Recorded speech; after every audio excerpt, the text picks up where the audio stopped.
Hey, everybody. I am Lauren Delisa Coleman, back with you again for another episode of the Inside series that we bring you right here on film.io, where we really take the time to be able to kind of delve more into the filmmaking process with each and every filmmaker who we find, to be able to kind of share their experiences and just get into depth of about a number of different projects. So I am excited right now to jump into this next one with you with the wonderful Stephanie Sanditz, who is a writer, director, producer, and an actress.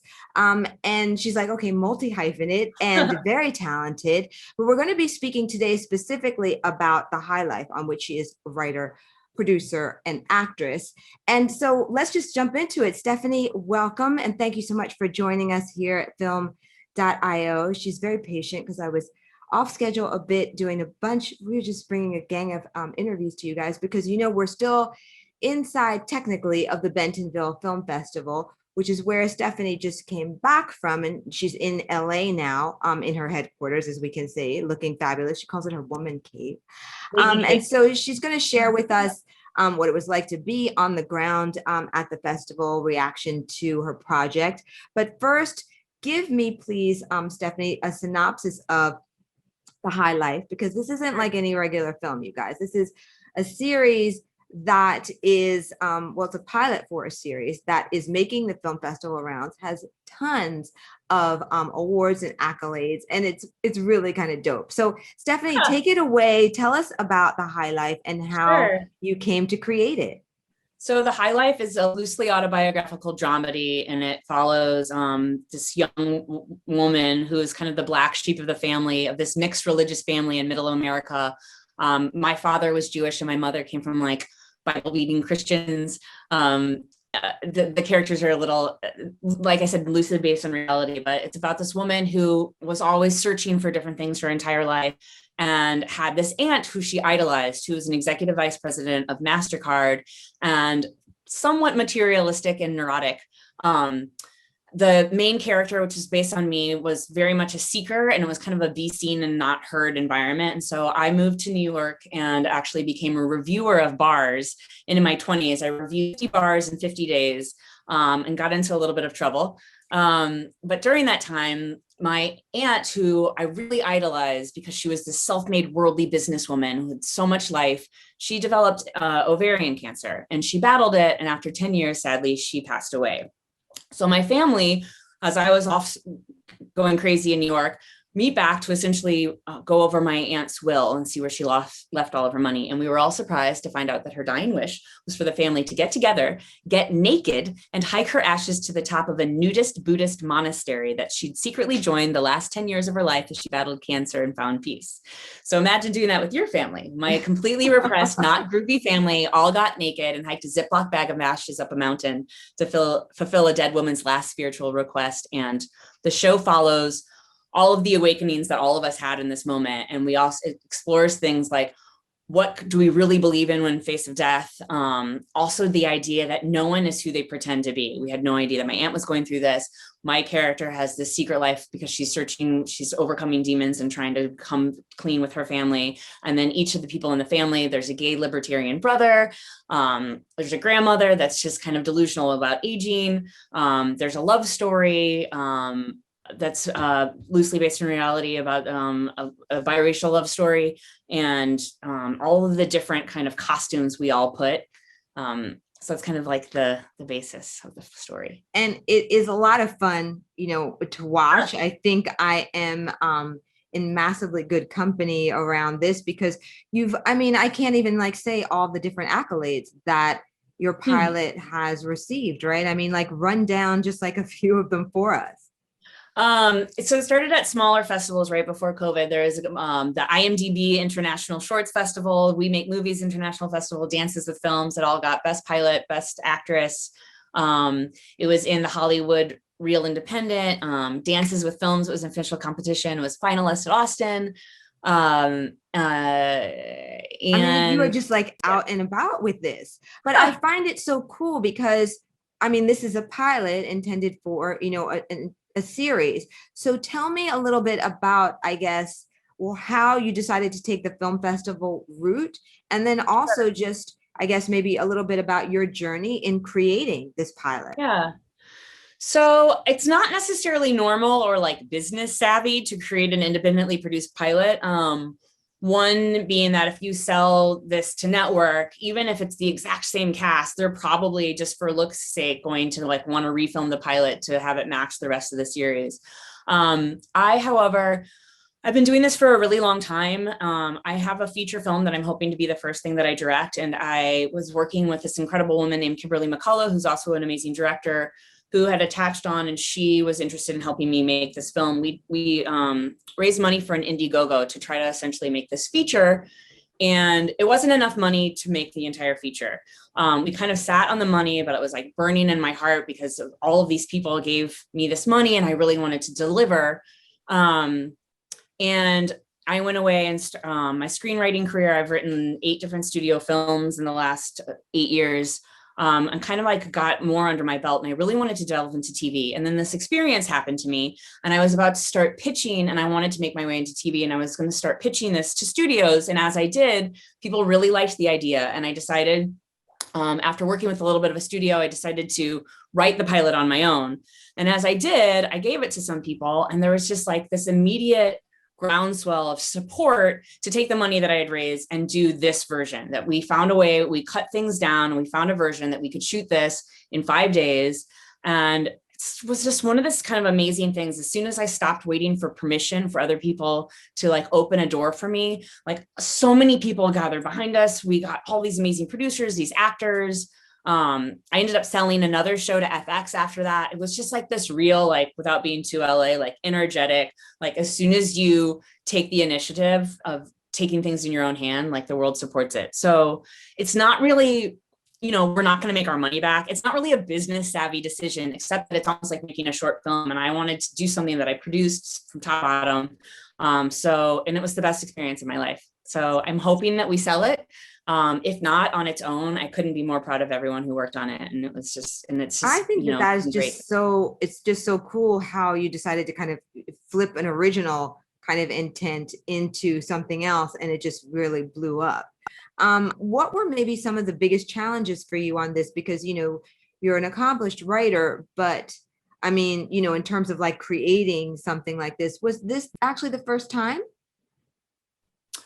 I've been involved in tons of indie films and stuff. And I'm also an actress. In terms of like kind of helming it, producing. Yeah, so this was the first time like on the ground helming something of like this budget. I mean, we ran it, we had like a 40-person crew. And then when actors came in, we ran it like it was a real films, like single camera, dramedy or film set. So it was the first time at this level that I had ever like really championed something. And it's just, all I want to do is more. That's the best drug. How did you kind of set yourself up for success, if you will? Because since this was the first time, how did you decide? I don't know, everything from, just vetting your team, which like you said, is pretty significant. 40 people is a lot. They kind of, I think, I quoted this before because I reread it. Like Tina Fey says in Bossy Pants, like surround yourself with people that are smarter than you or better than you. I think your team in life and in filmmaking is everything. Which is also why it's wonderful to do these kind of meetings or go to these film festivals to really meet your right people. But Shannon E. Riggs, who's an incredible producer, she works a lot in the doc space. She's been to all Producing Lab in Sundance, Producing Lab in Tribeca. She did Gleason and she did Heaven's Gate recently. She fell in love with this project and had so much experience. And then she also passed it on to Mary Rolick, who's executive produced Identity Thief and Horrible Bosses and is the executive producer of Atypical. And they just had this time in between their pockets where they decided to get involved and help me out. They came in, Mary Rolick came in at the end and cut like 11 pages out of it and was just kind of like this mean butcher, but she was so right. Also things like, there was a lot about this woman trying to, as they come down the mountain originally in the script, there was all these big scenes budget wise where she was going to pass by like a Christian mega church. And then she was going to go into a Scientology center. And then she was going to see these like Sikh kids skateboarding. And she was going to see a woman in a burqa and go like, there was going to be all these different things on the way down from the mountain where she was seeing people that seemed like they were finding religion that were happier than her. And so kind of to show that when they come back, it's all going to be about like spiritual, like the cross section of comedy and spirituality in the modern world. We couldn't afford any of that. So all we have her do is biking, and she's drinking vodka and passes a magical liquor store sign where it says, I can show you the picture right here. This is a still where, can you see that? I can. So you are a screen share expert.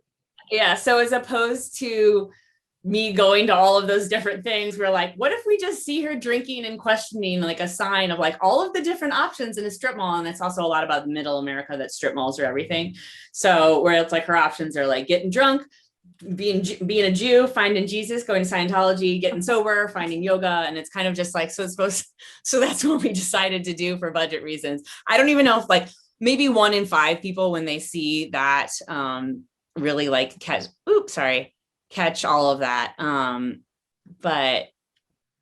So that was, one of the things that I like that, kind of creative approach. And I think it's interesting as I'm listening to you talk, I remember, just a couple of weeks ago, probably Netflix had an outdoor event here in New York for, is it like called The Unorthodox Life or just The Unorthodox? I don't know if you're familiar with it or not, but it's getting like a lot of kind of speed. And, I'm just wondering, do you think we're going to see more about, I don't know, exploration around religious beliefs and like kind of almost pop culture or family approach, because you're talking about it here in LA, I just feel like piece and more. Yeah. I mean, I think collectively the last couple of years, we're all like, aren't even aware of the PTSD we've had from the pandemic, even if people had good, people pivoted in a lot of different ways, but like a lot of people faced death and had loved ones die. A lot of people then also just like looked at their lives and realized like life is short, and what do you really want to do with it? So I think now is like a real reset, and whether you choose to like want more materialistic things, or I think if you really are around sickness, you kind of get like, that forces you to like look more and like, where do we all go kind of questions. But I think LA, I think it's a real time with all the self-help. I mean, here, honestly, just in terms of like even what people eat, like if someone was like, I'm on the glass diet, I'd be like, oh, how is that? You just eat glass. Like everyone's doing like extreme things to like, Bikram yoga. Like I'm not going to eat anything but water for like, just stretch for 3, like people do these extreme things. And I think it's all about control. Like everyone's a little bit scared of like life, let alone death. And like the extent to which people go to find meaning and answers and control is hilarious and insane and kind of beautiful. And so I'm interested in all of the ways we all try to find meaning. I mean, there's the Catholic Church is still like, despite all of the, bad PR, one of the, the most powerful financial institution across the globe. And there's 70,000 12-step meetings alone in Los Angeles a week. 70,000, Really? Yes. Oh my gosh. That's a lot.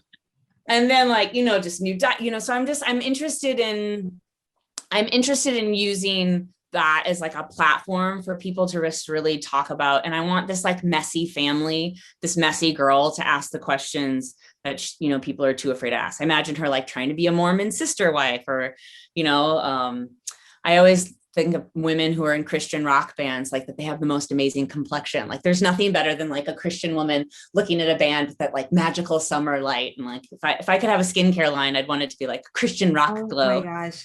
You are just a crack up. I mean, because we were talking a lot offline, you guys, because this is kind of coinciding this interview with what's going on with the governor of New York. And so we were just kind of speaking a little bit about that in context of you and your writing. And, I really haven't had a chance to speak to that many writers, I think, in depth about their writing, but like in a larger context rather than just the project. And so I just found it so valuable to hear, you speak a little bit about how you can and can't describe female characters, in some of the pieces that you're working on even now, and how you're kind of navigating that and how you feel about it as, a particular woman who, obviously you have your own vibe, going on and might not have some of those, shall we say, constraints, right? So how are you navigating that? Because I don't know, I was just surprised to hear you say that you can't really describe like, okay, this person is, I don't know, pretty and busty or that, or something like that. You know what I mean? It has to be more Yeah, I mean, in cerebral. context, we were just saying that, like, you know, you're not really supposed to describe women when you're writing a screenplay, like exclusively on how they looks, you know, as opposed, like, it's better to say powerful than to say, yeah, busty or, I mean, that's kind of the questions that you're bringing up are like, how do you portray women in what I'm creating and what I'm writing for other people? You know, like, I think those are going to be like lifelong questions. I mean, one thing that I think TV is exciting is, it allows, you can have a show rest on a messy character that doesn't need to be a hero. So like, that's what I'm interested in. The High Life is kind of exposing vulnerability along with strength. We're talking a lot about cancel culture too. I'm terrified about the idea of making a mistake and never being able to come back from it. And I want the idea of like, you know, women or men to be able to have conversations and have dialogues afterwards if we make mistakes. It's interesting now because I write a lot about sex and sexuality or complicated women right now. I just finished a $60 million lesbian Viking comic movie for Catherine Hardwicke that Joey King's going to star in called Heathen. And it's racy and awesome. But it's kind of it's a love story about a young Viking who's shunned from her village for falling in love with another woman, and they go to Valhalla, but this form of Valhalla is almost like Barbarella Caligula Wonderland. It's kind of this like orgiastic, it's described as David Bowie getting down on Burning Man, and it's the idea of like the free love, like you being able to have sex with people that you want in this one utopia, but not on Earth, and shame. I'm writing another movie called Perfect Addiction that I wrote that's going to be shooting in January. That's about a young abused girl who finds her power through training for boxing, and she falls in love with the man that she's training. And it's pretty sexy. And I'm up for possibly writing another kind of like Charlie's Angels kind of movie. And all of the bosses in these meetings that I have are mainly men. And it's been great, but like it's a terrifying time. And when I'm trying to talk about different sex scenes or what, you know, I think that everyone's a little scared. And it's interesting to try to create female characters that can embrace their sexuality. Like, you don't want them to, you and I were speaking about this before, like, you don't want to have to be powerful and be kind of this ice bitch. So I want there to be room for it all, but it's interesting. And I've been navigating just how to make complex, flawed, but powerful characters. And I think that the whole Me Too movement like really created a real disruption in a positive way because things needed to be shaken up. And I'm hoping that now like workplaces are safer, people feel a little bit more comfortable, but that also that there's room to have dialogue about all of these things safely. So that's, I don't know, that's kind of what I've been working. It's apparent that you're massively creative. So is it challenging at all to be able to kind of keep all this in mind and still remain true to your creative side? Do you know what I mean? And I'm sure all creatives have to go through this, or they don't have to, they either decide to, or they don't, and they're, you know, not looking to really interact, you know, on a business level or anything. But when you're trying to kind of bring both together, how do you end up staying like kind of true to Stephanie, if you will? It's scary. It's like, Yeah. it's hard to, you know, I've made getting hired to like adapt someone else's book is almost just like a little bit easy. You have a guideline and it's not everything you want to say, even though I put everything I want to in my work. I think it's scary. I think taking care of yourself mentally and who you surround yourself with, like I mean, it is no joke trying to make a living at these things. And you do have to navigate, unless you were born wealthy, you have to navigate the commercial side as well as staying creative. And I just think all of that. So to me, it's also just like taking risks. Like, do you take the job that you can have? Or, you know, like I really respect Michaela Cole, like, so I May Destroy You, or like Lena Dunham is one of the first, you know, one of the girls that just kind of unapologetically made their own stories. But it's not that easy as a business model for just to be like, you know, I'm going to make a dramedy about all of my, you know, about sexual assault, and like HBO is definitely going to buy, you know, like that's a scary thing to do. And so I just think I think it's a real balance. Like I'm sure like any other career, it's how do you support yourself and how do you take care of yourself like emotionally and mentally? And it's hard. I think you just have to keep checking in, but I hope to be able to tell more of my personal stories. I think if I show in the high life, I'm like exposing my weaknesses and making fun of myself so other people feel less afraid of talking about taboo things. Like if I were to do something in my like comedy or dramedy, that's why some people are like, how does your family feel about you loosely writing about them? And while, the parents and stuff are steps away from exactly my parents, I'm like, because I'm making the most fun of myself. My character it gets in the most trouble. So that's really what I want to do. I want to try to expose things. So like, I just think that in this time now, like all of racism and all of, homophobia, it's all just about people not knowing someone like that. So the more that we can show and tell stories, then they don't seem so foreign and they don't seem so scary. And you realize how similar we really all are. So true. And if you're able to do it in a way that's kind of clever, edgy, and a little bit quirky, all the better. Like Kim's Convenience. I don't know if you ever saw Kim's Convenience on Netflix, which is just cool.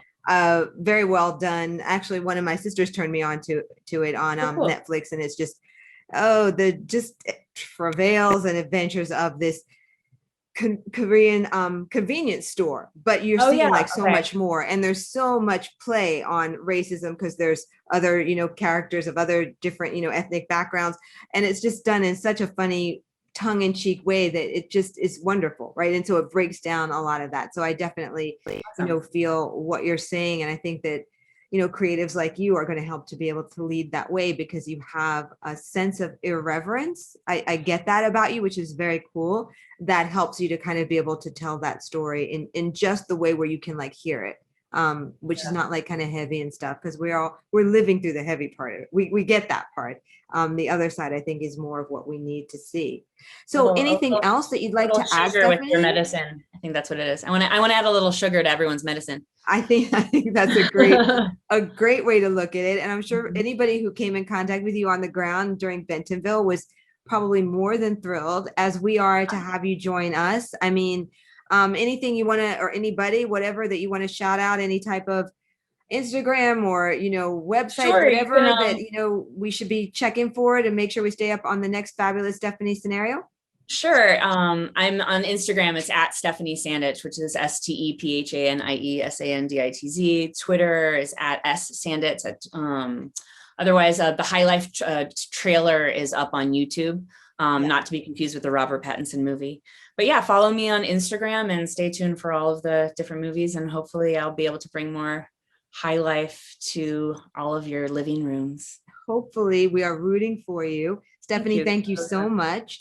And thank all of you for watching. We hope that you've enjoyed this episode. Don't miss all the others that we have coming up and all the wealth of interviews during the Bentonville Film Festival. This is film.io, and I am Lauren Delisa Coleman.